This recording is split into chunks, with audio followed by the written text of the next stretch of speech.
chers panélistes, chers professeurs, chers praticiens, chers collègues, mesdames et messieurs, bonsoir.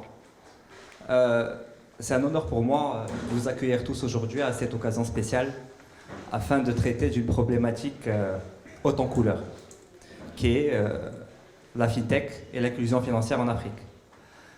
Avant toute chose, je voudrais juste préciser que cet événement s'inscrit dans le cadre du lancement du MBA Finance et Ingénierie Financière de l'ESSK Business School.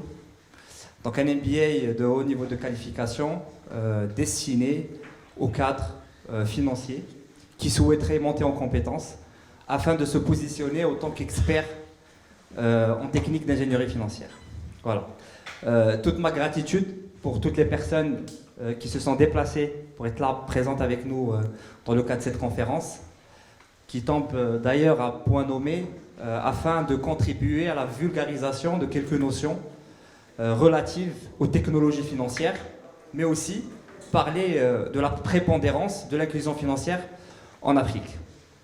Avant d'aller plus loin, je voudrais inviter notre directrice pédagogique, Madame Marim Filali, pour son mot d'ouverture. Merci Boubkar. Bonsoir.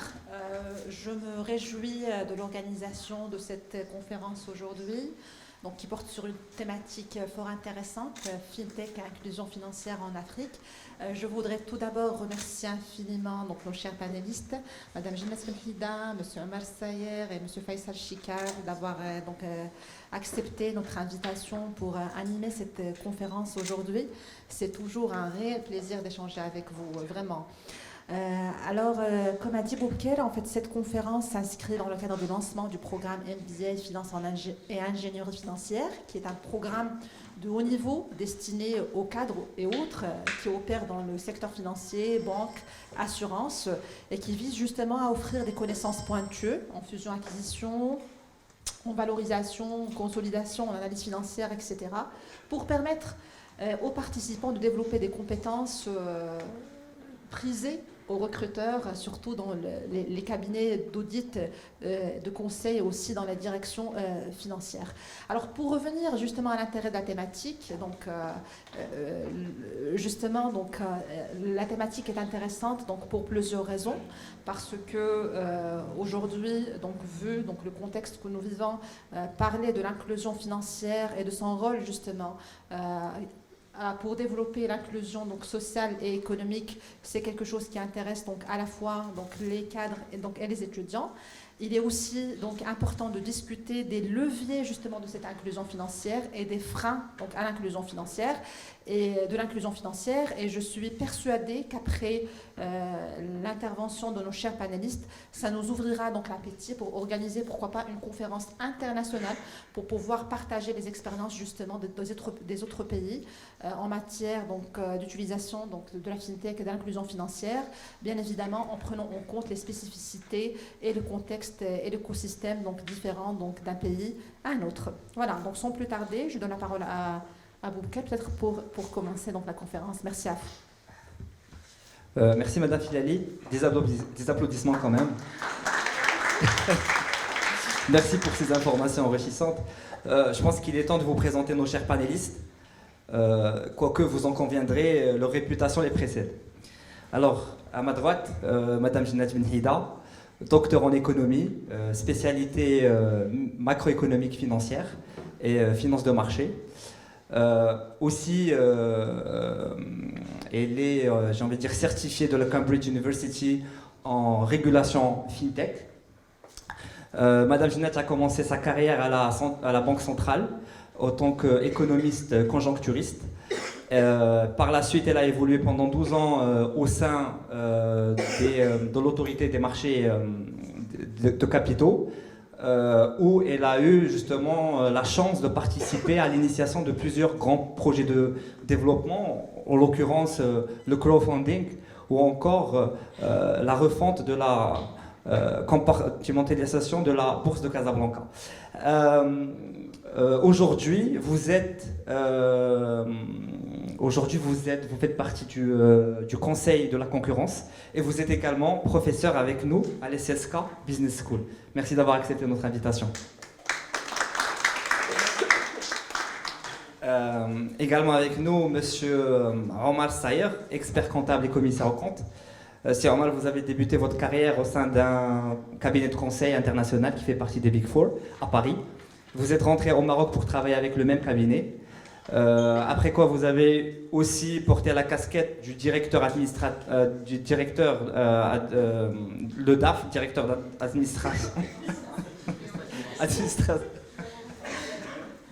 Et pour des multinationales américaines et françaises. Aujourd'hui, vous êtes expert comptable, commissaire aux comptes. Vous êtes également conseiller auprès des entreprises de différentes tailles, aussi les startups. Vous les accompagnez pour justement leur relever de fonds et pour se développer. Et vous êtes également professeur à l'ISCAE. Merci d'avoir répondu favorablement à notre invitation. Enfin, le meilleur pour la fin, j'ai envie de dire, c'est chez CAD. Vous êtes lauréat du cycle d'expertise comptable d'ISCAE. Et vous êtes également doctorant en sciences de gestion. Vous êtes actuellement consultant en Financial Service and Deal Advisory au sein d'un cabinet international d'audit et de conseil. Et vous êtes également président d'honneur de l'association Startup Africa. Par ailleurs, vous intervenez aussi en tant que professeur dans le cadre de cours en audit, contrôle gestion, en management, auprès de plusieurs universités et écoles de commerce. Merci d'être là, Sicheka.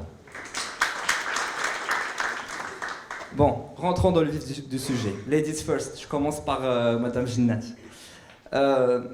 Pour beaucoup de personnes, la FinTech, c'est automatiquement, ils pensent directement au paiement mobile. Alors qu'en vrai, il faudrait pousser la réflexion beaucoup plus loin si l'on veut délimiter tous les tenants, les aboutissants de ce phénomène de la FinTech. Pouvez-vous nous en dire plus ? Bon, tout d'abord, je vous remercie pour votre invitation. C'est un réel plaisir d'être ici dans le cadre de cette conférence.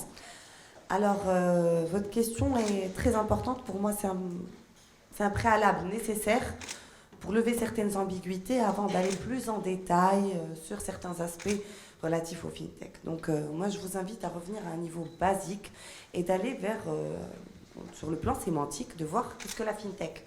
Donc, la FinTech, ce n'est que la contraction de deux termes que sont finance et technologie. Donc, toute entreprise financière qui recourt à de la technologie, et de préférence disruptive, de type intelligence artificielle, blockchain, est qualifiée de FinTech. Donc, ce n'est pas plus compliqué que ça. Donc, pour cela, oui, le paiement mobile est très en vogue. Oui, ça a permis justement de lever quelques défis relatifs à l'inclusion financière dans beaucoup de pays, mais c'est une approche qui, à mon sens, est très restrictive par rapport à tout ce que porte la FinTech.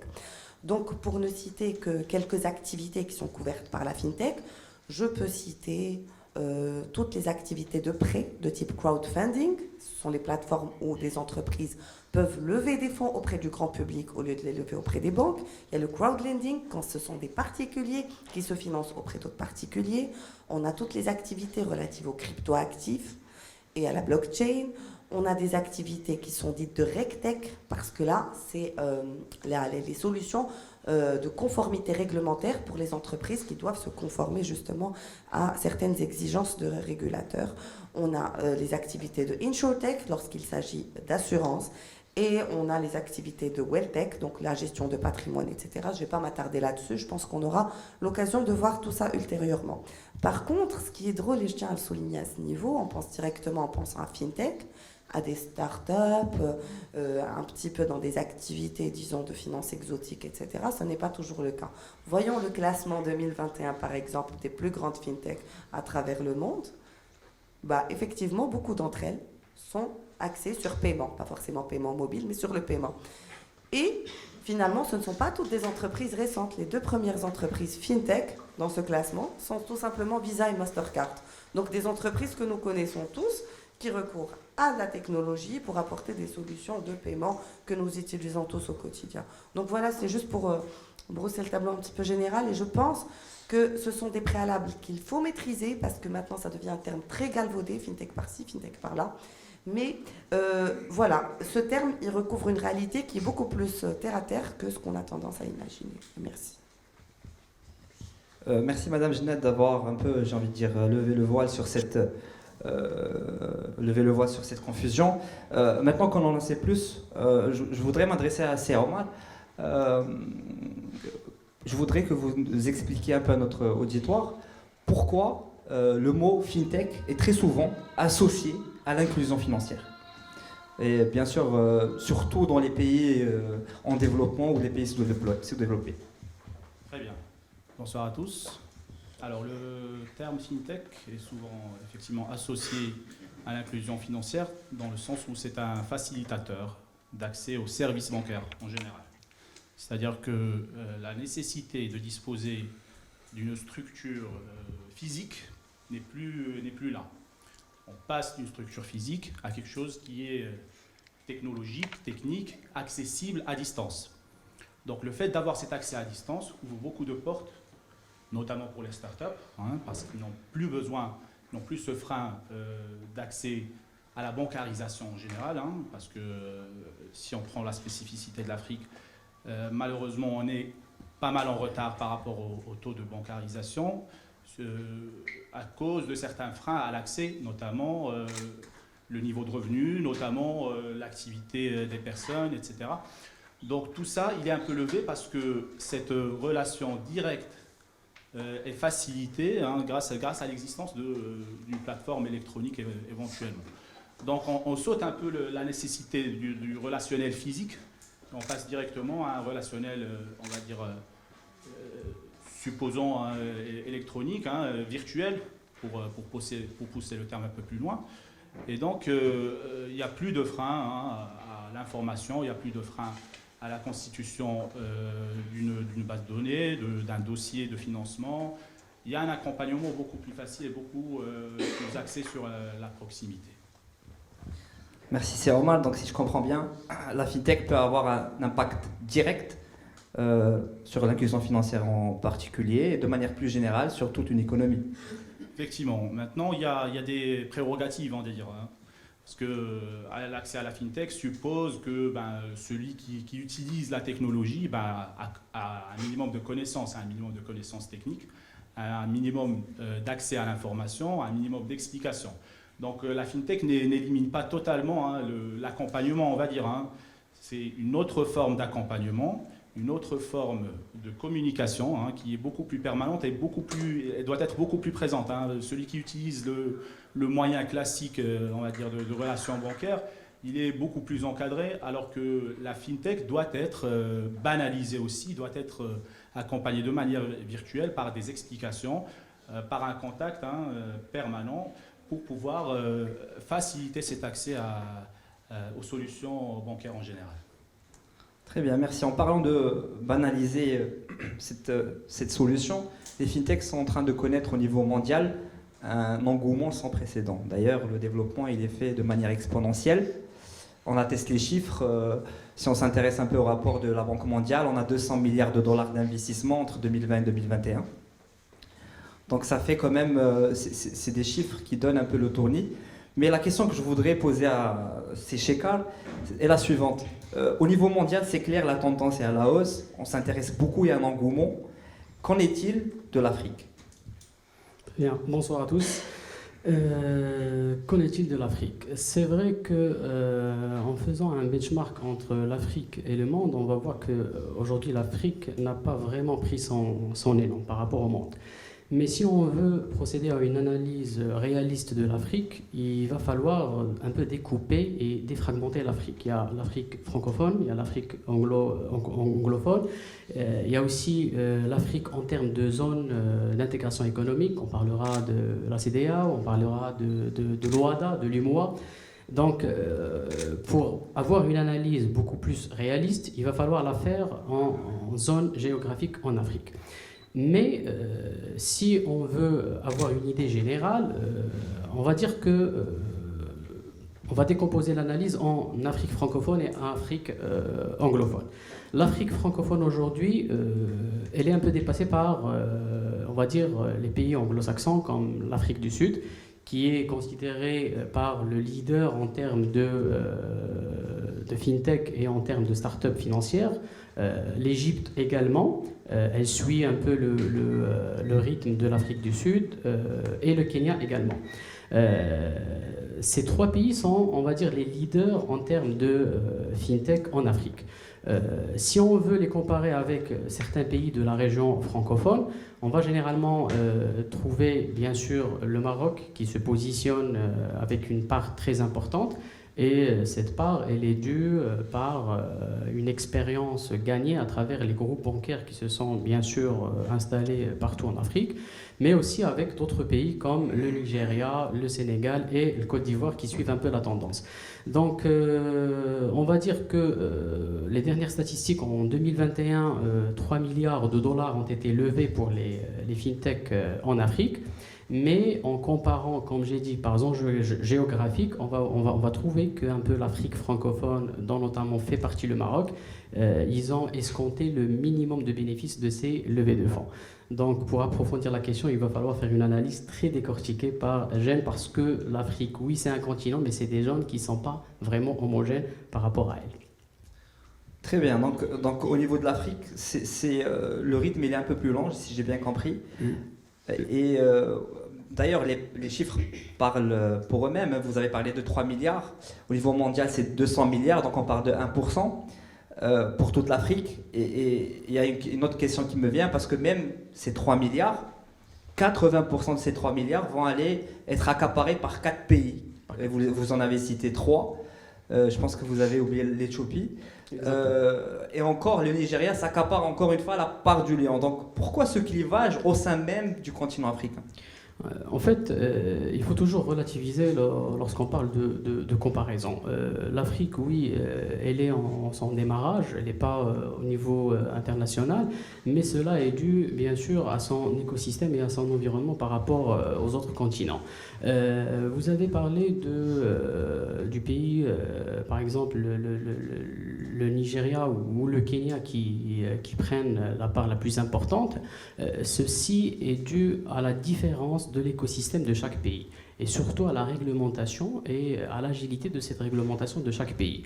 Aujourd'hui, on peut trouver, par exemple, il faut toujours relativiser, donc pourquoi le Maroc escompte, on va dire, la plus petite part des 3 milliards de levée? Parce qu'en fait, son écosystème, sa réglementation, son contexte, son environnement ne lui permet pas de concurrencer d'autres pays qui ont une certaine agilité au niveau de la réglementation et un écosystème beaucoup plus favorable que celui du Maroc. Voilà, je pense que ça relativise un peu le résultat des...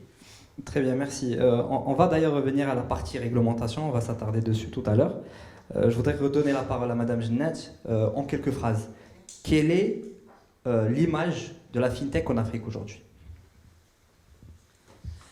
Alors oui, effectivement, il y a quelques éléments qui sont très intéressants et quelques chiffres qui ont été évoqués, mais j'aimerais bien compléter moi aussi.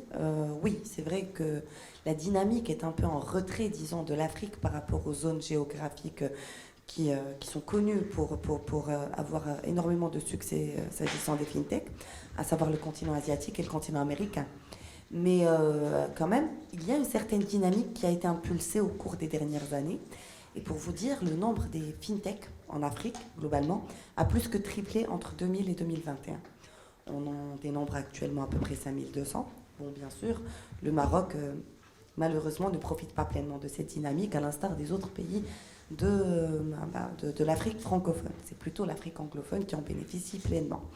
Là aussi, alors, ça va être un petit peu une opinion qui n'est pas populaire. Moi, quand on parle de banques qui offrent des solutions fintech, je ne suis pas d'accord. Dans ma carrière précédente de régulateur des marchés financiers, j'ai vu émerger le concept fintech dans toute sa beauté, c'est-à-dire des petites startups disruptives avec de réelles solutions. Là, j'ai l'impression que le phénomène a été un petit peu récupéré par des entités traditionnelles, conventionnelles, qui développent des solutions technologiques pour leur propre usage. Et donc, on est encore sur de la fintech, mais de la fintech moins disruptive, moins originale. Donc moi, parlez-moi de licorne, par exemple. Qu'est-ce qu'une licorne ? Une licorne, c'est, bon, à part un cheval avec une corne, c'est aussi dans le concept des startups en général, une startup valorisée à plus d'1 milliard de dollars, sans être ni cotée en bourse, ni filiale d'un grand groupe. C'est-à-dire que c'est une startup qui a réussi. Et dans le côté fintech, on a des licornes, on en a combien en Afrique ? On en a 10. Combien il y en a juste en Chine, qui est juste un seul pays, 138. Donc ça, pour vous dire, là aussi, c'est extrêmement dommage qu'on n'ait pas bénéficié pleinement de cette dynamique. Alors pour autant, l'Afrique anglophone franchit des pas de géants dernièrement, mais surtout s'agissant des paiements mobiles, parce que ça a été une solution formidable de bancarisation des populations rurales, celles qui n'avaient pas d'accès. On sait tous que, par exemple, établir un réseau bancaire, ouvrir des agences, c'est très coûteux. Et donc voilà, là, pouvoir atteindre un client d'une banque dans sa campagne, juste parce qu'il y a une forte pénétration du réseau mobile et de l'Internet, ça a été un formidable levier, mais qui a été saisi par les pays qui ont effectivement la réglementation la plus agile. Là, juste pour vous rappeler un point, c'est qu'il y a une énorme différence entre la manière de penser la réglementation dans les pays francophones et dans les pays anglophones. Dans les pays anglophones, on a ce qu'on appelle des soft laws, donc très légères, avec des mécanismes agiles. On a des lois qui sont très légères et la jurisprudence, c'est elle qui est importante. Donc, on n'a pas besoin d'encadrer activité par activité. Il y a un cadre qui peut tout régir, même des innovations qu'on n'imagine pas. Et lorsqu'il y a des sanctions a posteriori éventuellement, là, on les implémente. Et là, ça a permis de mettre en place, on y reviendra plus tard, des pratiques telles que les bacs à sable réglementaires, des innovation offices, beaucoup de choses qui ont fait qu'on a ressenti cette différence-là. Et donc, voilà globalement, juste pour compléter un petit peu le tableau par rapport à l'Afrique. Merci beaucoup. Et du coup, si on veut rentrer un peu dans les choses un peu plus factuelles, quelles sont les raisons aujourd'hui, ou bien quels sont les freins auxquels sont confrontés les fintechs au Maroc et en Afrique de manière générale? Très bien. Alors, pour rebondir un peu sur ce qu'a dit Mme Jennot, il faut comprendre d'abord qu'il n'y a pas de frein à l'accès à ce business en général. La fintech ne requiert pas énormément de capitaux. Hein. Le capital nécessaire, c'est le capital humain. Donc, à partir du moment où on maîtrise un peu cette technologie, on constitue un certain capital humain pour pouvoir se lancer dans ce business, les portes s'ouvrent. Derrière, pourquoi les banques récupèrent un peu ce business-là? Parce que c'est le maillon central de la chaîne. Tout tourne autour du système bancaire. Donc, vous développez une application, vous développez un système fintech, vous reviendrez toujours vers la banque, hein, si on parle de banques classiques qui, elles, vont développer certaines branches d'activité liées à la fintech. Donc, ce qu'on a constaté au cours des dernières années, c'est une tendance d'absorption des startups par le système bancaire en général. Donc, les grands groupes bancaires vont profiter un peu de l'écosystème existant pour pouvoir consolider leur expertise dans ce domaine-là et pour pouvoir renforcer leur technicité et leur savoir-faire grâce aux expériences acquises. Donc, pas de frein à l'accès. C'est ça le premier point important, ce qui facilite en théorie l'accès en Afrique. Parce qu'on ne va pas se mentir, il n'y a pas énormément de capitaux qui peuvent être levés en Afrique, contrairement à d'autres pays en Asie, en Amérique. Donc cette opportunité-là, on en profite, hein, mais à un certain niveau. C'est-à-dire qu'une fois qu'on a eu ce besoin de capitalisation, ben on est face à un frein où il faut vendre son business, hein, ou s'intégrer dans l'écosystème à plus large échelle, ou bien rester petit. Et donc rester petit derrière dans une sphère technologique où votre concurrent vous a rapidement rattrapé, voire dépassé, vous ne survivez pas longtemps. Donc, du coup, cet écosystème fait que c'est des opportunités qui se créent, mais c'est des opportunités short term. C'est-à-dire que vous ne pouvez pas survivre très longtemps sans pouvoir vous structurer bien comme il faut. Et donc, en Afrique, on a cette problématique-là, hein, d'avoir de très belles idées, hein, de très beaux lancements de start-up. Mais derrière, il y a un manque, non pas d'accompagnement, mais un manque de compétitivité en général, parce que vous avez des mastodontes qui existent, qui ont développé leurs propres solutions et qui ne vont pas forcément vous laisser vous accaparer des parts de marché. Vous allez peut-être grignoter quelque part, mais in fine, vous serez rattrapé par le système et intégré au système. D'accord ? Donc ça d'une part. D'autre part, sur le développement de la fintech en Afrique, il y a aussi une grosse problématique, hein, beaucoup plus générale, c'est celle de la fuite des cerveaux. Hein. Investir en fintech, c'est investir dans le capital humain. Donc aujourd'hui, les plus grandes boîtes sont dans la Silicon Valley, sont en Asie. Donc elles vont chercher les meilleurs partout, hein, notamment en Afrique. Il y a un grand vivier de capital humain. Malheureusement, en termes de compétitivité, en termes d'accompagnement local, hein, ce n'est pas assez pour pouvoir protéger cette fuite de cerveau. Donc aujourd'hui, on fait face à une réelle concurrence à l'échelle internationale, hein, pour pouvoir garder les meilleurs éléments qui sont potentiellement des investisseurs qui vont peut-être développer un certain savoir-faire local. Non, il n'y a plus de barrière, rien n'empêche ce savoir-faire d'être exporté et d'être attiré, hein, et la force d'attractivité, elle est ailleurs malheureusement. C'est pour ça qu'on se retrouve un peu en retard par rapport aux autres pays, notamment chez les pays développés qui, eux, ont cette capacité à fédérer des talents venus de partout pour pouvoir créer un environnement de travail très, très compétitif. Très bien, merci. Je me retourne vers Monsieur Faisal. Est-ce que vous pouvez vulgariser un peu plus pour notre audience un peu les obstacles, parce qu'on parle souvent d'obstacles d'ordre réglementaire. Qu'est-ce qu'elle a cette réglementation en Afrique? Elle n'est pas suffisamment agile? Est-ce qu'elle est en retard? Elle n'évolue pas assez rapidement que les fintechs, justement, parce que justement c'est un secteur qui évolue, c'est un secteur supersonique, ça évolue très rapidement. C'est quoi le problème au juste?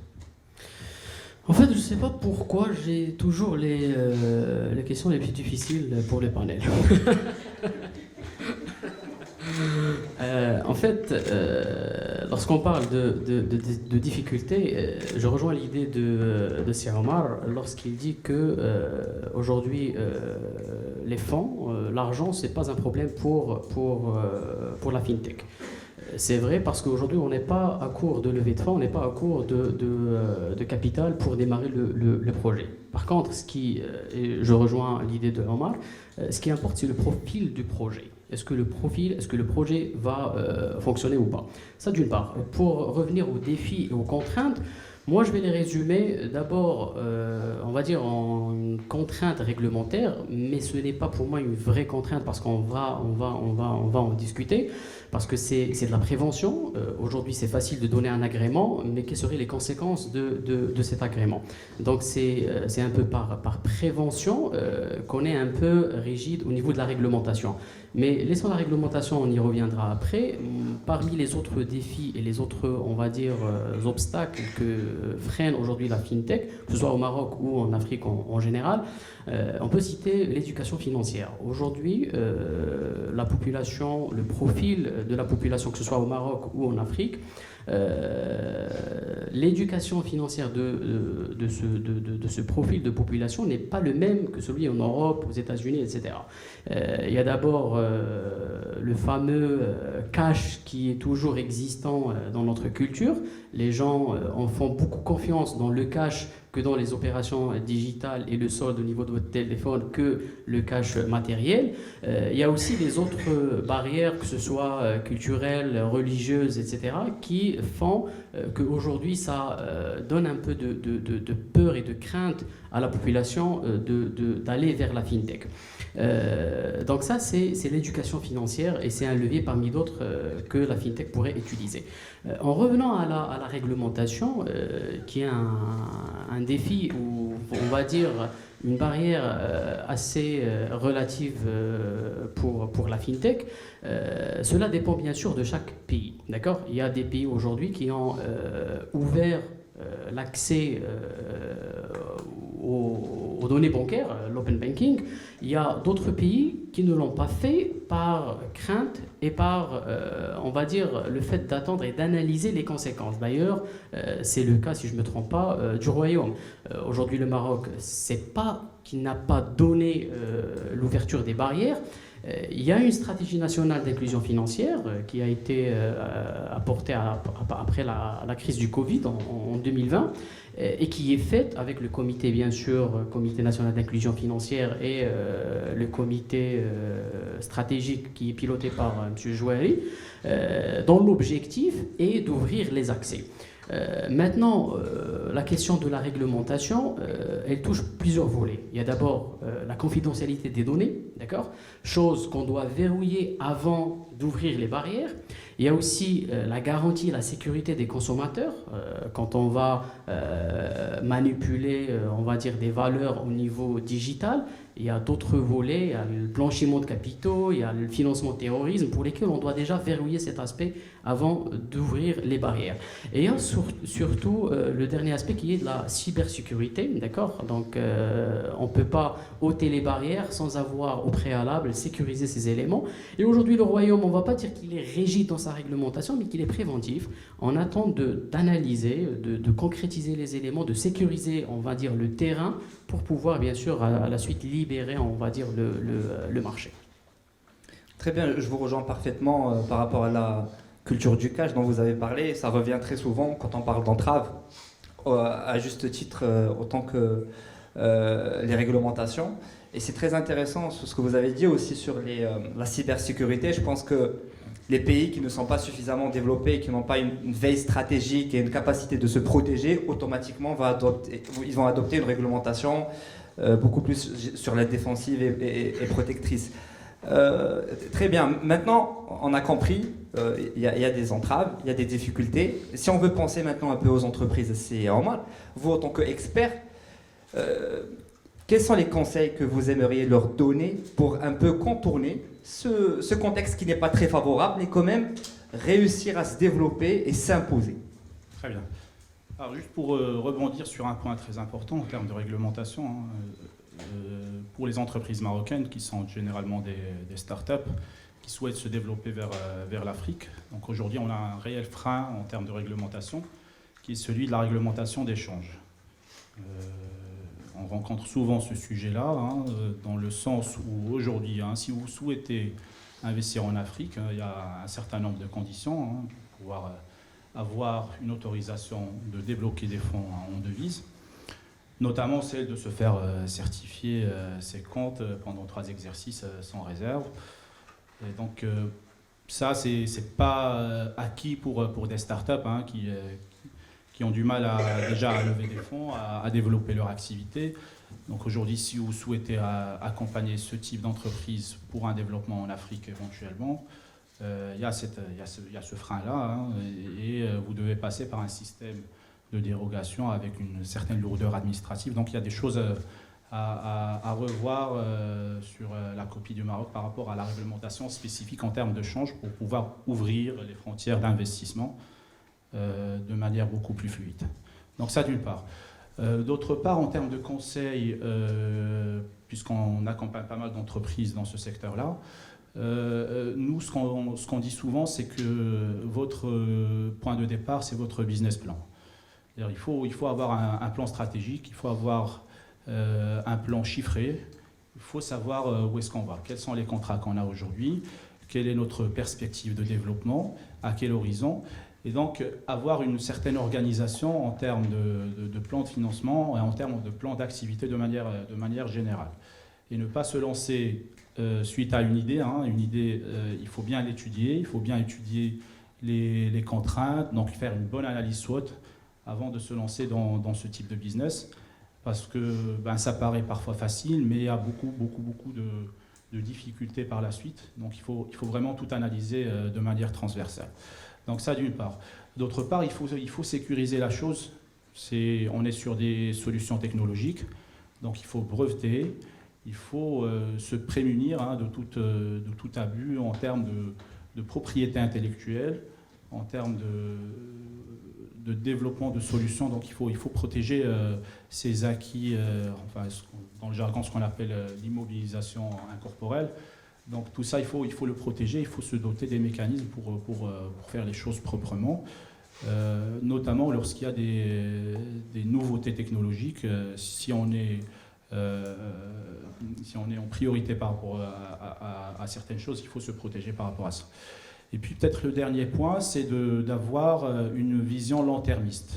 dans le sens où vous allez développer une fintech, vous offrez un service, quels sont vos clients. Donc derrière, il faut essayer de s'intégrer, donc s'agrandir un maximum. Et ça passe par des mécanismes notamment de fusion, notamment de levée de fonds, hein, par divers mécanismes aujourd'hui offerts. Donc il faut avoir cette idée de dire si je réussis à moyen terme, donc dans un horizon on va dire de 5-6 ans, qu'est-ce que je fais de ma boîte derrière? Est-ce que je garde ça dans une sphère small, dans une sphère petite, hein, où je gère avec tous les risques qui vont accompagner mon développement, ou est-ce que je cède, ou est-ce que je passe à du management et sortir un peu de l'actionnariat en étant peut-être associé minoritaire.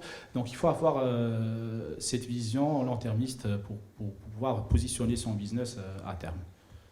Très bien, merci. Toujours dans le même sens, je voudrais vous donner la parole, Madame Ginette, pour partager avec nous un peu les leviers d'action à disposition de nos entreprises, de nos jeunes pousses fintech, pour justement dépasser un peu ces entraves et ces embûches. Quels sont les leviers d'action à leur disposition? Alors déjà, moi j'aimerais revenir sur un petit peu les obstacles et les freins qui ont été identifiés. Je suis complètement d'accord sur l'exode des compétences financières, technologiques, sur beaucoup d'aspects qui ont été évoqués, mais sur la réglementation, je crois nous ne sommes pas tous alignés ici. Ayant beaucoup évolué dans cela, je peux vous dire que la réglementation est un réel frein, malheureusement. C'est un frein qui est inévitable. Et d'ailleurs, ça me pousse à une réflexion collective que j'ai déjà eue avant. C'est une activité qui n'est pas réglementée, donc qui n'a pas de cadre législatif ou réglementaire prévu. Du coup, est-elle interdite ou est-il possible de la réaliser dans l'attente de l'adoption d'un cadre qui permettrait à ce moment-là de la maintenir dans les mêmes circonstances ou de la changer? Aujourd'hui, si on revient par exemple au cas du Maroc, on n'a que 2 activités fintech qui sont autorisées à ce jour et une encore à moitié, à savoir les paiements mobiles, avec les premiers agréments d'établissement de paiement qui ont eu lieu en 2019. Et du coup, l'activité a officiellement démarré. Mais le cadre est tellement lourd qu'il n'est pas incitatif. Donc, et aussi, il n'y a pas toutes les mesures nécessaires pour œuvrer en faveur justement d'une sensibilisation de la population à des fins d'éducation financière pour adhérer à ce projet. Derrière, on a aussi le crowdfunding qui est supposé avoir commencé. Donc, j'ai accompagné moi-même ce projet de loi pendant très longtemps. J'ai vu le cadre devenir, au fur et à mesure que les parties prenantes se mettaient à intervenir, devenir de plus en plus lourd et de plus en plus contraignant. Au point qu'aujourd'hui, la loi est sortie en 2021, mais elle n'est déjà plus très incitative pour des jeunes pousses, justement. Et la deuxième chose, c'est qu'on est encore en attente des textes d'application à ce jour. Et donc le process réglementaire est tellement long qu'il ne devient pas incitatif. Pourquoi? Parce qu'entre-temps, même si la réglementation d'échange est contraignante, il y a cette question de level playing field. Les gens vont vouloir aller là où les territoires sont le plus enclins à accepter leurs projets et à les héberger. Donc finalement, il y a une perte d'opportunités qu'on aurait pu avoir en gardant justement ces jeunes pousses-là à notre niveau. Pas que les cerveaux, mais les entreprises en elles-mêmes. Donc, pour cela, moi, ce que je dis, c'est que d'une part, il faut savoir lever les freins une fois pour toutes, c'est-à-dire qu'il faut une réelle politique publique, une volonté publique qui va aller dans le sens de faciliter les procédures, adopter une réglementation plus souple. Et puis, les fintechs sont par nature hyper diversifiés en activité. Si on attend, alors les 2 écueils au niveau réglementaire, c'est soit d'aller prévoir un texte de loi pour chaque activité fintech, on ne va jamais en finir, c'est pas possible. La deuxième chose, qui a été pensée à un moment, c'est de vouloir réglementer la technologie et non pas l'usage. Par exemple, quand c'était le boom autour de la question de la blockchain, on voulait faire une loi pour réglementer la blockchain. Et c'était une totale hérésie. Jamais il n'est question de réglementer une technologie. C'est l'usage qui en est fait qu'il faut réglementer. Donc, une fois ce cap franchi, pourquoi pas s'inspirer des pays qui ont fait leurs preuves en la matière, c'est-à-dire les pays anglo-saxons, qui permettent justement des approches plus innovatives, des bacs à sable réglementaires. Qu'est-ce qu'un bac à sable réglementaire, Regulatory Sandbox? C'est de permettre à l'entreprise de venir. Je suis par exemple régulateur de marché aux banques centrales. Je dis bon, bienvenue, votre projet me semble innovant. Venez, on va le tester ensemble pendant 1 ou 2 ans avec un nombre de participants restreint pour limiter les risques, n'y ait pas des problèmes de stabilité financière ni de cybersécurité, et voir comment ça va maturer. Et à ce moment-là, à titre expérimental, vous pouvez agrandir l'échelle. Donc ça, c'est très important. Après, donc, comment pourraient faire les entreprises pour contourner cette réglementation et ces freins réglementaires ou autres freins? Moi, je dirais il n'y a pas beaucoup de solutions. C'est aller se rapprocher des régulateurs, les sensibiliser, parce qu'ils deviennent aussi aujourd'hui plus sensibles et à l'écoute pour pouvoir, au fur et à mesure, adopter des mesures d'allègement de la réglementation, peut-être des mesures dérogatoires, pourquoi pas. Il faut s'organiser en association professionnelle aussi pour avoir plus de force de frappe, parce que quand on parle de start-up, elles sont très petites, ne peuvent pas peser lourd. Il y a beaucoup de lobbying qu'il faut faire. Il y a aussi beaucoup de lobbying parce que, comme vous avez dit, c'est tout un écosystème par rapport à la data, par rapport à tout. Il faudrait vraiment amorcer un réel changement, et pour ça, il faut faire énormément de lobbying. Mais je pense que collectivement, il aura plus de poids ce lobbying que effectué individuellement par des entreprises qui n'ont même pas de track and record, effectivement, et donc du coup n'ont pas beaucoup de crédibilité ni de poids. Voilà. Merci beaucoup. Je pense que vos interventions respectives vont être très enregistrantes pour les entreprises. J'espère qu'on a des entrepreneurs parmi nous aujourd'hui, ou futurs entrepreneurs, Inch'Allah. On a parlé tout à l'heure de la banque. Et je pense que la banque aujourd'hui, c'est vrai qu'il est considéré comme un acteur traditionnel du secteur de la finance, mais il s'impose dans la fintech. Et on se pose la question, quelle est la relation entre les banques et les fintech? Est-ce que c'est une compétition? Est-ce que c'est une coopération? Ou c'est plutôt un mode relationnel hybride entre les deux? Et là, on parle de coépétition. Je vous adresse cette question, c'est en moi. Pour faire court, clairement, c'est une complémentarité. Parce que le mode de fonctionnement classique, il existe aujourd'hui, il va demeurer, parce que fintech veut dire pas ou peu de relations humaines. On gère avec la technologie, et c'est pas toujours évident. Et c'est pas pour moi, par rapport à ma vision des choses, c'est pas l'approche, on va dire, humaine de la finance. C'est-à-dire qu'un entrepreneur, il a besoin de ce contact humain, il a besoin d'être accompagné de manière classique, mais cela n'empêche que derrière, si on a à disposition des solutions technologiques, ça va faciliter la chose. Ça va permettre d'avoir accès à l'information, ça va permettre d'organiser ses paiements, ça va permettre de demander des fonds beaucoup plus facilement et de manière beaucoup plus fluide.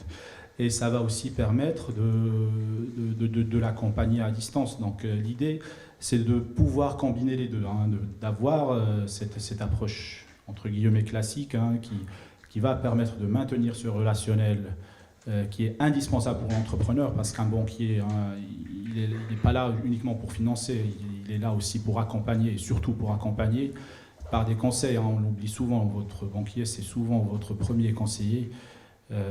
Donc ce relationnel doit être maintenu et facilité grâce à la fintech. Donc c'est une combinaison. Très bien, donc je retiens complémentarité. Si Faisal, prêt? Moi, je dirais que c'est une... J'ai pas encore posé de question. Ah, c'est pas la même question. Parce que j'allais répondre que c'était... Non, mais c'est dans le même sens. On parle de complémentarité. Est-ce qu'au Maroc, les banques prennent leurs responsabilités en tant qu'acteurs majeurs? Et est-ce qu'ils sont en train de favoriser cet écosystème fintech? Ou font-ils plutôt preuve de scepticisme? En fait, donc ça rejoint la question. Donc c'est pour ça que moi je préfère dire que c'est une complémentarité concurrentielle. Pourquoi?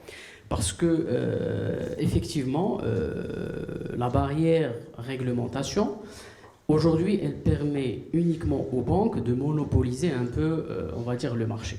Pourquoi? Parce que ce qu'il y a dans la pratique, c'est qu'aujourd'hui une start-up, une fintech, si elle va aller chercher l'agrément auprès des régulateurs, elle va bien sûr être confrontée à une multitude de difficultés. Donc qu'est-ce qu'elle fait? Elle va travailler sous la licence d'un établissement qui est déjà agréé, d'accord? Donc là, on peut faire une lecture que un peu la barrière réglementaire, elle joue au profit des géants bancaires et de grandes structures. Mais par contre, même si on a la présence de cette barrière, ça permet aux startups, ça permet aux fintech de travailler, de survivre, mais avec un écosystème, avec, on va dire, un environnement qui est différent de ce qui doit être. Travailler sous la licence d'un géant télécom ou d'un géant bancaire, c'est pas la même chose de s'attaquer le marché autant que licorne, comme a cité Madame Belhila. Maintenant, pour revenir à la question, est-ce que les banques sont un acteur qui vont favoriser le concept ou pas? Les banques devraient être un acteur pour favoriser. Pourquoi? Parce qu'aujourd'hui, dans la stratégie nationale d'inclusion financière, il n'y a pas que la Banque centrale, il n'y a pas que la MMC, il n'y a pas que la CAPS, il y a tous les acteurs qui forment cet écosystème dont font partie les assurances et les banques. D'accord? Et aujourd'hui, les banques, elles détiennent les données, d'accord? Les télécoms détiennent l'infrastructure, mais les startups et les fintech ont la maîtrise des coûts, ont l'adaptabilité des services et ont aussi la capacité d'offrir la proximité des services à la population. Donc moi je dirais que c'est une complémentarité, mais qui est soumise à une certaine concurrence pour le moment. Très bien. Je pense qu'on a des exemples un peu connus comme la CH Bank qui fait beaucoup de concours en faveur des startups, qui va aller financer quelques startups dans la fintech justement pour valoriser et dynamiser ce secteur, et je pense que les autres banques le font aussi. Je pense maintenant on va bifurquer directement vers l'association qu'on a fait aujourd'hui entre la fintech et l'inclusion financière. Concrètement, c'est Omar, comment la fintech pourrait favoriser l'inclusion financière en Afrique? Il y a d'abord cette question de proximité.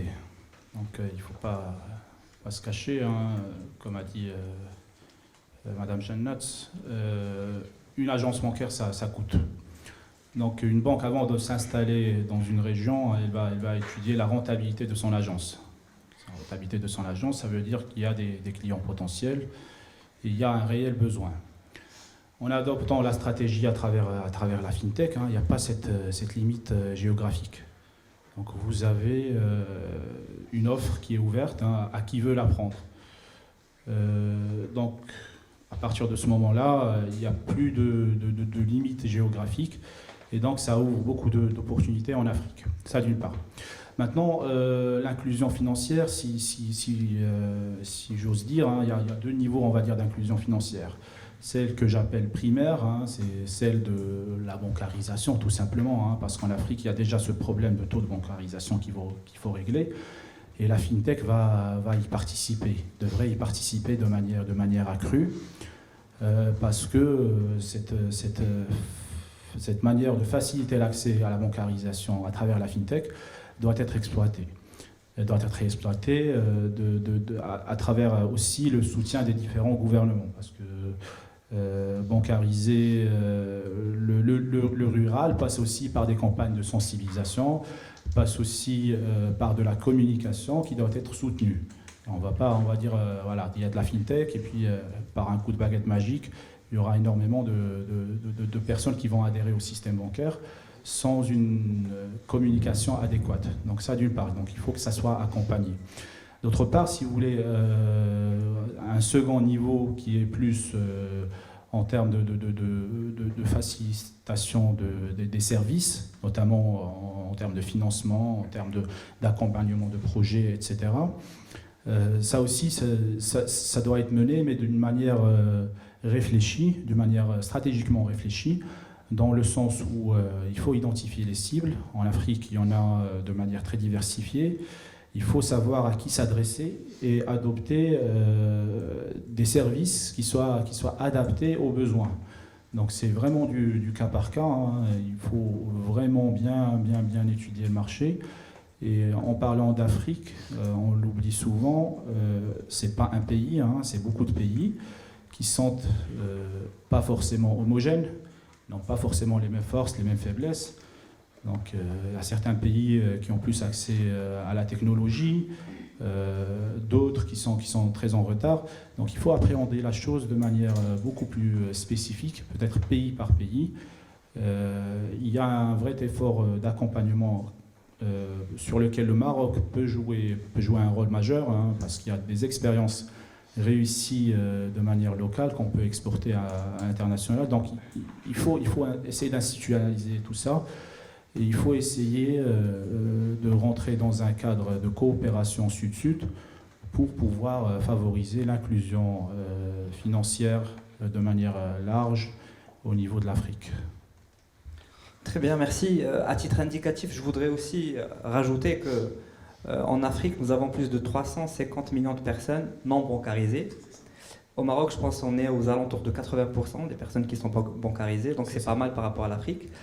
Je vais rebondir un peu sur ce que vous avez dit par rapport au gouvernement pour céder la parole à Madame Ginette. Donc j'ai commencé avec vous, je finis avec vous, donc ça sera la question pour la conclusion.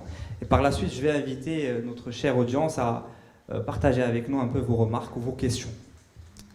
Alors, on a parlé de gouvernement. À votre avis, Madame Ginette, quels sont les changements de politique à apporter si on veut vraiment aujourd'hui dynamiser ce secteur, booster nos startups? Pourquoi pas, nous aussi, on a le droit de rêver d'avoir des licornes pour justement avoir un impact significatif sur l'inclusion financière ou même sur le développement économique de manière générale.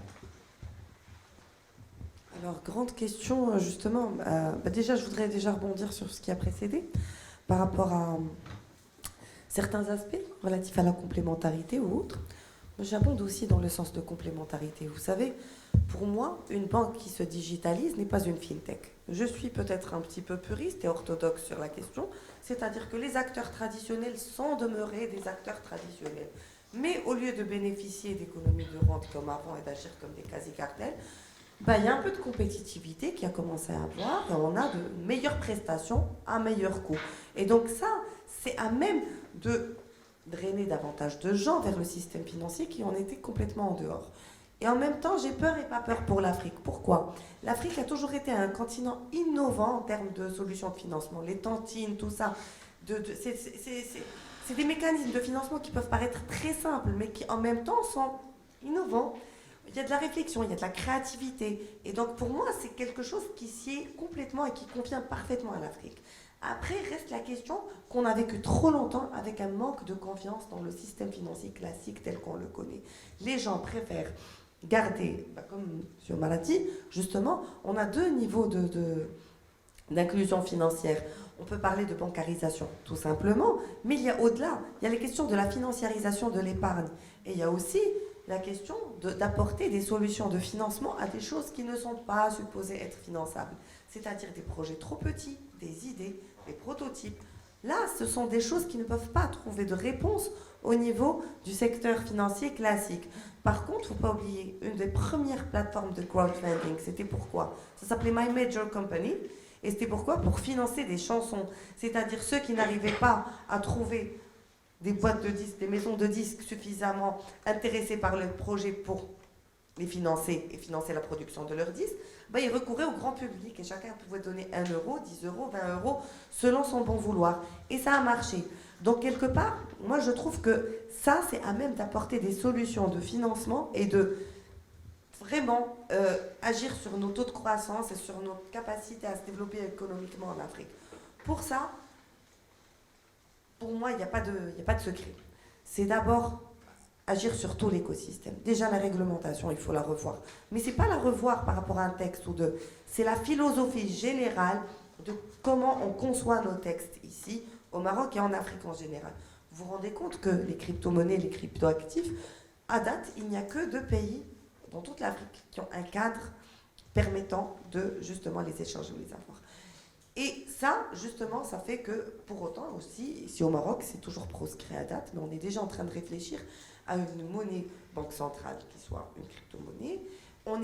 C'est-à-dire qu'on est toujours en phase de gestation par rapport à ces réflexions-là, qu'il faudrait adopter, à mon sens. Au lieu d'attendre, il faudrait agir.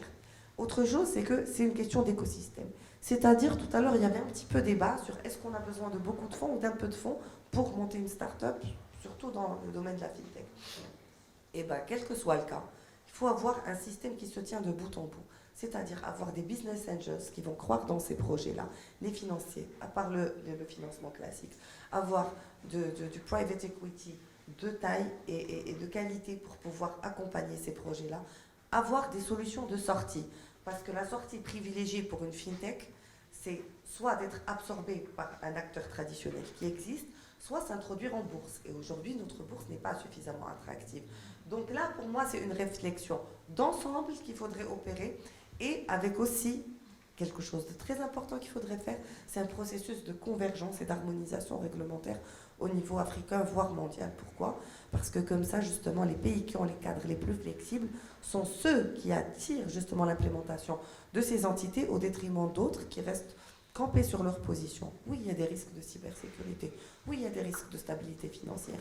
Mais autant que pour les acteurs classiques. Et donc, pour moi, ce shift de paradigme s'impose avant toute chose. Voilà.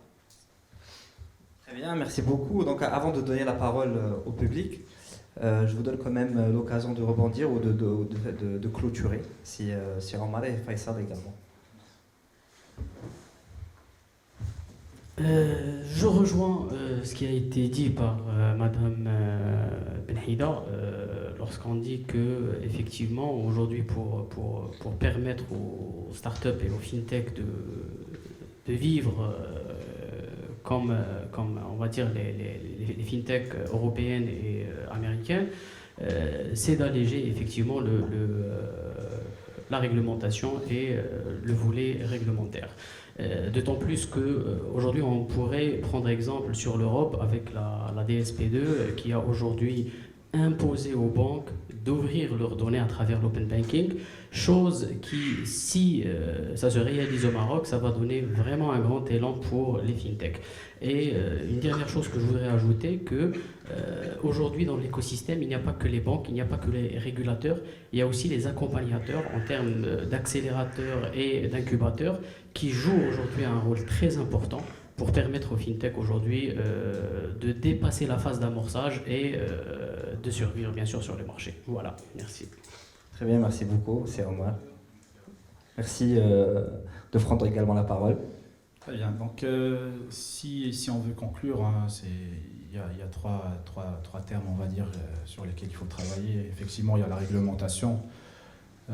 Cette réglementation doit être transversale, doit couvrir l'ensemble des champs on va dire, d'intervention des fintechs.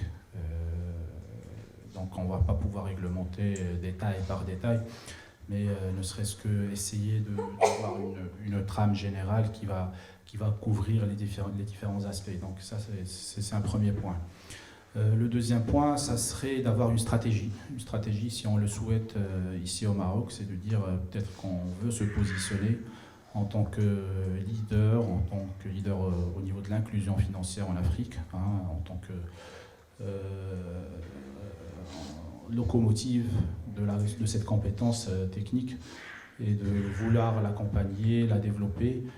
Et pour cela, il faut que tous les acteurs adhèrent à une stratégie peut-être nationale qui doit être discutée, qui doit être débattue et qui doit être arrêtée et surtout appliquée.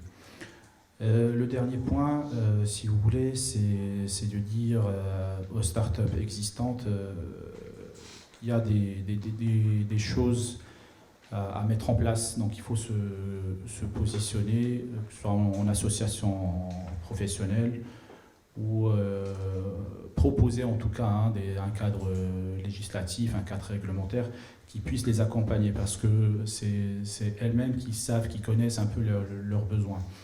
Donc aujourd'hui, c'est elles qui doivent prendre le lead pour pouvoir présenter leurs difficultés, présenter leurs ambitions et essayer d'imposer cet accompagnement aux différents acteurs pour pouvoir bâtir un écosystème qui sera efficace et qui se conclura par un succès, que ce soit à l'échelle nationale ou à l'échelle internationale ou africaine plus particulièrement. Merci beaucoup, c'est Omar. Alors comme je le disais précédemment, pour ne pas avoir une conférence à sens unique, on va ouvrir la parenthèse pendant une quinzaine de minutes pour une session de questions-réponses. Donc pour les personnes qui ont une question, vous allez les poser et par la suite, à la fin, on va rassembler toutes les questions et nos panélistes vont répondre au fur et à mesure. Alors, qui voudrait prendre la parole? Ça marche? Très bien. Vous m'écoutez. Donc, je me présente, je suis Ferran Zakaria. Très bien. Donc, premièrement, je remercie tous les intervenants par rapport à leur intervention qui était très très riche. C'est un domaine qui m'intéresse beaucoup, la FinTech, surtout par rapport à mes intéressements au Big Data. Bon, c'est un terme que je n'ai pas écouté pendant la séance, mais bon, c'est pas grave, mais ça rentre dans le même champ d'investigation. Et donc, je suis vraiment très honoré de vous écouter. Mais si vous permettez, j'ai quelques remarques. Bon, j'ai pris la parole juste pour donner un peu l'appétit à l'auditoire pour participer. Premièrement, je ne suis pas tout à fait d'accord que le problème du cash se pose au Maroc. Parce que si je prends la monnaie fiduciaire au Maroc, ça ne représente pas plus de 17%. Donc, plus que 93%, c'est de la monnaie qui n'est pas une monnaie cash. Et donc ça, je dirais, sur le plan statistique, nous n'avons pas ce problème. Mais peut-être que par rapport au FinTech, ça sera un autre problème qui surgit au Maroc. Donc ça, c'est ma première, donc je dirais, remarque. Mais on peut discuter sur la question. Maintenant, mon deuxième élément, c'est par rapport à la lecture que vous avez faite, que vous avez réalisée par rapport à l'Afrique. Moi, je pense que je suis dans une autre lecture. Les pays qui sont plus développés, vous avez cité par exemple l'Afrique du Sud, vous avez cité le Nigeria. Je pense qu'ils sont développés dans la FinTech parce qu'ils ont des systèmes financiers qui sont très développés. Et ça, c'est un élément qu'il faut bien évoquer. Et donc, lorsqu'on a un système financier qui n'est pas classique, parce qu'il ne faut pas oublier que les systèmes anglo-saxons, ce sont des systèmes qui se basent sur ce qu'on appelle le Glass-Steagall. Ça veut dire qu'ils ont une distinction toujours entre les banques commerciales et les banques d'investissement. Et ça encourage un peu l'innovation. Et ce qui permet au FinTech de rentrer. Et donc, l'exemple Afrique du Sud, Nigeria, je pense que le premier élément très important, c'est le développement du système financier, chose qu'on n'a pas au Maroc. Au Maroc, on dit que le système est très stable, nous avons des banques qui sont très stables, qui sont présentes, mais ils ne sont pas assez développés comme ceux, par exemple, de ce qu'on appelle l'Afrique du Sud, qui est un pays très développé, il ne faut pas oublier ça, parce qu'on oublie généralement que l'Afrique, c'est le seul pays, l'Afrique du Sud, c'est le seul pays qui est très développé en Afrique. Un autre élément très important, c'est que si on regarde un peu la palette de la FinTech qui existe en Afrique, on va trouver que sur l'Afrique, nous avons deux produits qui sont très développés. Tout à l'heure, vous avez parlé de 3 milliards, etc. Mais quels sont les produits? Ce ne sont pas les produits qui sont développés au Maroc. Je pense que Madame Dr Benhida a parlé un peu de le crowdfunding, elle a parlé aussi de mobile banking, mais ce ne sont pas les produits qui sont très développés. À votre convenance, je crois que le produit le plus développé en Afrique, c'est ce qu'on appelle les produits qui sont destinés aux TPME, ce qu'on appelle retail. Ce sont les produits de crédit qui sont donnés sur les plateformes africaines, c'est-à-dire l'Afrique du Sud, et aussi Nigeria, et aussi le Kenya. Et le deuxième produit qui est le plus important, c'est l'assurance. Et donc là, je pense que c'est un peu pour nuancer un peu l'idée sur l'Afrique. Et il ne faut pas oublier que les autres pays, et ici je donne juste une information importante, c'est que le Maroc n'est même pas un pays émergent en FinTech en Afrique. Il est un pays en développement. Ça, il faut le souligner. Parce qu'on a souvent, on est Marocains, on aime le Maroc, le patriotisme, mais en FinTech, on est seulement un pays en développement. Très bien. Troisième élément de remarque, et je peux m'arrêter là, c'est par rapport au modèle concurrentiel. Ça veut dire quelle relation entre la FinTech et les banques. Moi, je crois que le modèle n'est pas encore établi. Parce qu'aujourd'hui, on parle de plusieurs modèles. Nous avons le modèle de concurrence, ce qu'on appelle la concurrence entre les banques et la FinTech. Nous avons un autre modèle qui s'appelle aujourd'hui Bank Carrefour, ce qu'on appelle aussi le carrefour vers la banque. Ça veut dire les FinTech sont là, ils vont aider dans ce qu'ils peuvent faire. Et nous avons le modèle que je crois qu'il va dominer dans les 15 ans qui vont venir, c'est ce qu'on appelle Bank Market. Ça veut dire c'est la banque qui sera le marché. Parce que, pour le dire très simplement, c'est quoi le problème aujourd'hui entre la FinTech et la banque? C'est le client. La banque ne veut pas laisser le client au FinTech. Parce que c'est le vrai produit qu'a la banque. C'est la relation client qu'elle a avec lui. Et donc je pense que, et aujourd'hui, vous savez, je vais parler un peu langage informatique, lorsqu'on parle des API, les programmes d'interface qui sont développés aujourd'hui, font que le modèle vers lequel on va aller, c'est que la banque va être le marché de toutes les FinTech. Et donc il n'y aura pas cette relation de concurrence entre la FinTech et, je crois, j'ai dit le modèle n'est pas encore établi, mais nous avons 3 types de modèles qui sont là. Et je m'arrête là. Merci. Merci à vous, Seferano, pour ces informations enrichissantes. Je rappelle que vous êtes spécialiste en économie monétaire, si je ne me trompe pas, et vous êtes également en finance, et vous êtes également professeur vacataire à l'SSK Business School. Donc merci. Pour les autres, vous n'êtes pas obligé d'intervenir aussi de manière très chargé, mais voilà, si vous avez une question. D'accord, très bien. Donc il veut prendre la parole.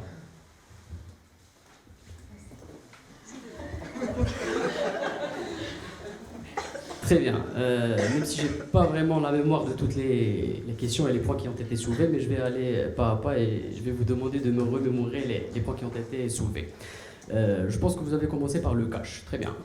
Le cash, on l'a cité comme un frein catégorisé dans la culture marocaine. Aujourd'hui, lorsqu'on parle d'inclusion financière, de l'autre côté, il y a l'exclusion financière. Et dans l'exclusion financière, il y a soit l'exclusion qui est faite par la banque, selon ses standards, ses risques, ses provisions, etc. Et il y a l'auto-exclusion. L'auto-exclusion, c'est lorsque l'individu lui-même, il ne fait pas confiance dans le système financier, il ne fait pas confiance dans le système bancaire, soit par sa culture, soit même par aspect religieux. D'accord ? Donc il y a des gens qui aujourd'hui, c'est une grande partie, on va dire, dans tout ce qui est petite et très petite entreprise marocaine, et surtout la partie informelle, qui aujourd'hui ne fait confiance que pour le cash. Et ça, c'est un aspect qui rentre dans la culture parmi les défis de la fintech. Mais ça ne constitue en aucun cas un obstacle dans le système bancaire. D'accord ? Le deuxième point que vous avez soulevé, c'est la relation entre concurrence, entre la banque et la fintech, si je me rappelle. Vous avez raison qu'aujourd'hui, on ne peut pas qualifier cette relation, puisque aujourd'hui, les banques se sont déjà établies autant que, on va dire, pionniers du marché, sachant très bien que les fintech sont dans un premier élan pour, on va dire, démarrer l'ère de la digitalisation. Pourquoi on ne peut pas parler de concurrence et pourquoi on a cité la concurrence au niveau du débat tout à l'heure? Parce qu'aujourd'hui, vous avez dit que la banque ne veut laisser aucun client à la fintech. Mais aujourd'hui, la banque, elle rejette certains clients. Elle rejette les clients qui ne paient pas. Elle rejette les clients pour lesquels elle ne peut pas leur faire confiance. Elle rejette les clients qui sont des mauvais payeurs. Ces clients-là, ils sont exclus par la banque que les fintechs aujourd'hui cherchent à réintégrer au niveau du système financier. Donc c'est dans cette logique-là qu'on a dit qu'aujourd'hui, il y a une certaine concurrence entre les banques et les fintechs. Et pour répondre à un point que vous avez soulevé qui est très important, c'est lorsqu'on a parlé de la comparaison, et on l'a souligné, on a dit que la comparaison devrait être relative. C'est-à-dire chaque pays, il a bien sûr son développement, son infrastructure, son écosystème, etc.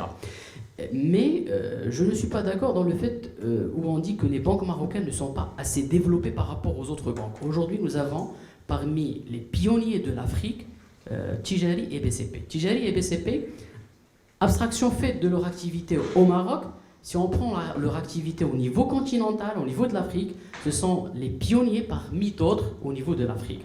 Donc aujourd'hui, les banques marocaines, elles se sont imposées parmi d'autres banques, notamment la BCP et Tijari Wafa Bank, dans l'Afrique, que ce soit dans les zones d'intégration économique régionale ou exactement. Et le fait d'avoir cet avantage, qui est un avantage concurrentiel, ça leur donne aujourd'hui l'avantage d'aller vers le secteur de la fintech et on va dire de profiter de leur data, on l'a cité tout à l'heure à travers l'open banking, de profiter de leur data afin d'offrir bien sûr des services au niveau de la fintech. Je pense que c'est l'ensemble des points qui ont été soulevés. Je donne la parole au... On a également Madame Ginette qui voudrait rebondir. Alors merci Zakaria pour ces compléments et d'essayer d'animer le débat, c'est toujours plaisir. Alors le problème du cash, oui, 17%, mais c'est pas dans le sens de circulation du cash versus circulation des autres moyens de paiement. Là, j'aime bien, merci d'avoir tendu cette perche, parce que du coup, c'est qu'est-ce qu'on fait in fine de nos revenus. C'est par rapport à la financiarisation de l'épargne. Aujourd'hui, on n'arrive pas à drainer le cash, mais à la rigueur, il reste dormant dans un compte courant, ce qui est complètement inintéressant pour toute l'économie du pays. Là, c'est comment de le drainer vers de l'investissement productif à travers justement une captation dans des projets qui peuvent être de plus petite envergure, des solutions plus fun, plus créatives. Par exemple, ici, on n'a pas le droit d'investir en cryptoactifs. Et le communiqué conjoint de Banque al-Maghreb, l'AMMC, l'Office d'échange de 2017, il vaut ce qu'il vaut. Aujourd'hui, je connais beaucoup de monde qui détiennent des cryptos à travers... Pourquoi? Parce que le premier jour, ça les a intéressés à travers leur portable. Ils ont commencé à investir petit à petit et ça a marché et ça a été intéressant. Des plateformes type eToro, machin, etc., ça intéressait beaucoup, beaucoup plus de gens que d'aller ouvrir un compte auprès d'une société de bourse ou d'une société de gestion ici et d'investir classiquement en bourse. Donc merci pour ça parce que franchement, c'est la captation du cash pour en faire quelque chose de meilleur. C'est là l'opportunité qu'on rate. C'est pas par rapport au paiement. C'est merci parce que là, on a rectifié. Alors après, je suis complètement d'accord qu'il faut rétablir certaines réalités, que ces pays-là, quand on parle de Nigeria, quand on parle d'Afrique du Sud, à la base, ces pays ont un niveau de développement du système financier dans l'absolu qui est nettement supérieur à celui du Maroc et d'autres pays africains. Mais c'est à la faveur de ce qu'on a dit tout à l'heure, une réglementation qui est souple et qui est agile. Donc ce qui a permis déjà au secteur financier classique de prospérer dans ces pays-là, sont les mêmes ingrédients qui aujourd'hui ont permis à la FinTech d'émerger dans ces autres pays. Pour les deux produits FinTech développés, dans le lending, il ne faut pas oublier qu'aussi il y a l'activité de crowdfunding. Pour l'insurance tech, ça commence à émerger dans certains pays beaucoup plus que dans d'autres et ça concerne beaucoup aussi de la couverture par rapport à tout ce qui est agricole. Et donc c'est très intéressant, c'est un phénomène à suivre pour les prochaines années. Pour le reste, je suis complètement d'accord et le modèle concurrentiel reste à déterminer. Mais merci. Merci beaucoup. Je relance l'invitation à notre cher public. Vous ?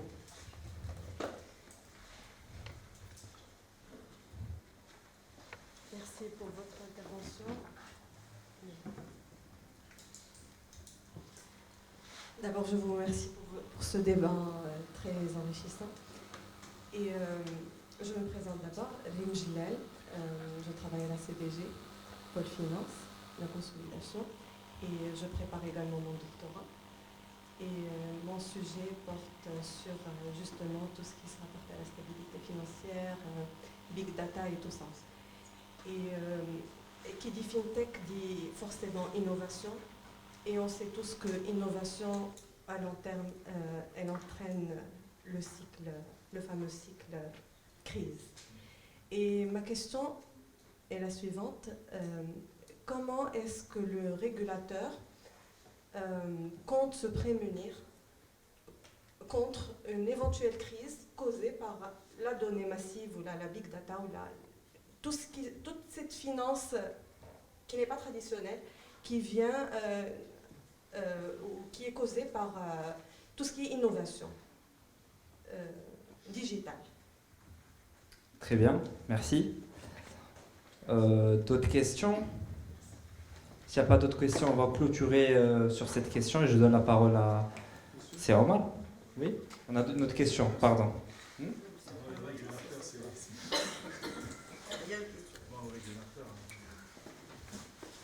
Oui, monsieur. Bonsoir. Je me nomme Traoré Alama et je suis étudiant à l'université Mohamed V de Rabat. Et moi, ma question est de savoir quel impact peut avoir aujourd'hui la FinTech dans le G20. Parce que quand vous prenez, parce que vous avez parlé du Nigeria, vous avez parlé de l'Afrique du Sud, et ce sont des pays qui sont membres du G20. Donc quel impact peut avoir la FinTech au sein du G20? Très bien. Merci, c'est noté. Notre question, une fois, deux fois, trois fois. Donc en statut, je vous donne la parole. Très bien. Donc, je vais commencer par votre question. Hein. Je laisserai la question du régulateur au régulateur, au ex-régulateur. En tout cas, il faut concevoir la FinTech comme un marché concurrentiel. Donc aujourd'hui, les pays qui ont adopté une stratégie sur ce marché essaient de s'accaparer des parts, qui est par une stratégie qui est peut-être née d'un système bancaire plus ou moins développé. Si on parle du Maroc plus particulièrement, on n'est pas leader en Afrique, il ne faut pas se mentir. Hein. Aujourd'hui, j'ai vu les différents classements, on est 11e. Hein. Généralement, on est 11e, on est largement dépassé par l'Afrique du Sud, le Nigeria, d'autres pays arabes comme l'Égypte nous dépassent aussi. Donc aujourd'hui, sur ce business-là, on est à la traîne. Pourquoi on est à la traîne d'un point de vue stratégique? Tout simplement par une réglementation qui tarde à venir. Donc ça rejoint un peu la question suivante, c'est que aujourd'hui, la réglementation marocaine ne permet pas un développement au sens large de ce business à l'international. Qu'est-ce qu'il faut faire, hein? C'est tout simplement ouvrir, mais maintenir des garde-fous. Des garde-fous dans le sens où il y a beaucoup de risques. Hein. On a parlé de blanchiment, on a parlé de sécurité, de cybersécurité. Donc il faut, hein, le dilemme c'est ça, c'est d'ouvrir ce marché à l'investissement, à l'innovation, etc. Mais en même temps se prémunir des risques qui accompagnent. Tout ça doit être pensé dans un cadre, je dirais, collégial. Il y a des idées qui doivent être émanées de tous les acteurs, et puis ça doit être consolidé. Donc si j'ai un conseil à donner aux régulateurs que je ne suis pas, c'est essayer d'ouvrir un débat avec toutes les parties prenantes pour pouvoir collecter différentes idées, hein, pour dire voilà notre cible, voilà ce qu'on voudrait mettre en place, et voilà les contraintes qu'on a. Donc à partir de ce débat-là, on peut construire une réglementation qui sera efficace et qui doit être accompagnée. Encore une fois, ça doit être une réglementation évolutive. Si on regarde un peu ce qui s'est passé, notamment par rapport aux crypto-monnaies, hein, la réglementation initiale, c'était de les interdire. Point. Donc on a interdit. On s'est rendu compte très très rapidement au cours de quelques mois suivants que c'était pas possible. C'est pas possible tout simplement parce que c'est un business, c'est une tendance, et que même si on interdit, il y aura un marché parallèle qui va naître. Donc qu'est-ce qu'on fait? Soit on maintient une position fermée qui va faire perdre des parts à l'écosystème marocain en général, ou on réglemente. Donc il y a une ouverture qui a été annoncée récemment par Ben Khelmghalib, hein, pour dire voilà, on est sur une réflexion pour mettre en place un cadre législatif pour accompagner ce business-là. Donc encore une fois, cette réglementation doit être adaptée, et qui mieux que les acteurs qui sont déjà en place pour pouvoir conseiller, on va dire, les régulateurs pour produire un texte juridique qui soit adapté. Un petit mot sur la régulation à ce niveau-là. Donc globalement, ça a été dit, c'est la concertation. Là, on est en sortie des confins de la finance classique avec une autorité unique par domaine d'intervention. Là, ça transcende complètement le cadre. Si on veut vraiment avoir un cadre analytique qui va nous permettre d'identifier les risques encourus, il faudra une concertation entre plusieurs parties prenantes, certains n'étant même pas des régulateurs du domaine d'activité, mais qui vont aller veiller à la surveillance de domaines périphériques, c'est-à-dire l'usage de la data ou autre. Ça ne peut pas être du ressort de la Banque centrale ou du régulateur du marché des capitaux ou des assurances. Donc c'est là où la concertation est de mise. Après, bon, moi je vois des initiatives intéressantes dont il faudrait s'inspirer. Par exemple, Digital Market Act ou Digital Services Act qui viennent d'être adoptés au niveau européen. Et c'est la première fois qu'on assiste à des textes qui vont aller prendre des aspects liés aux GAFAM, etc., pour essayer de contenir leur évolution. Et ça sort du ressort des régulateurs classiques qu'on connaît. Donc c'est très intéressant. Là aussi, il faut aller voir les initiatives récentes qui sont prises.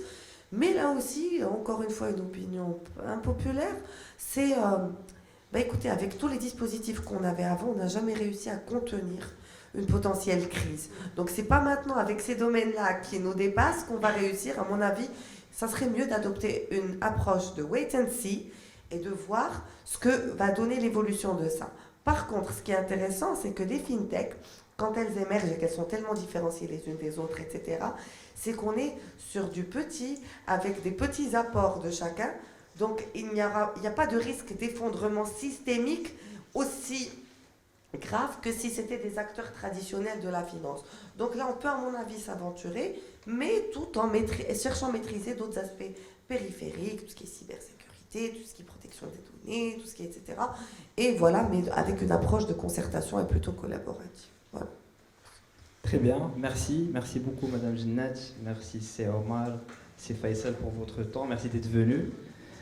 Merci à vous, cher public, de vous être déplacés. Nous avons prévu pour vous un cocktail dînatoire, donc je vous invite à nous y accompagner. Merci encore.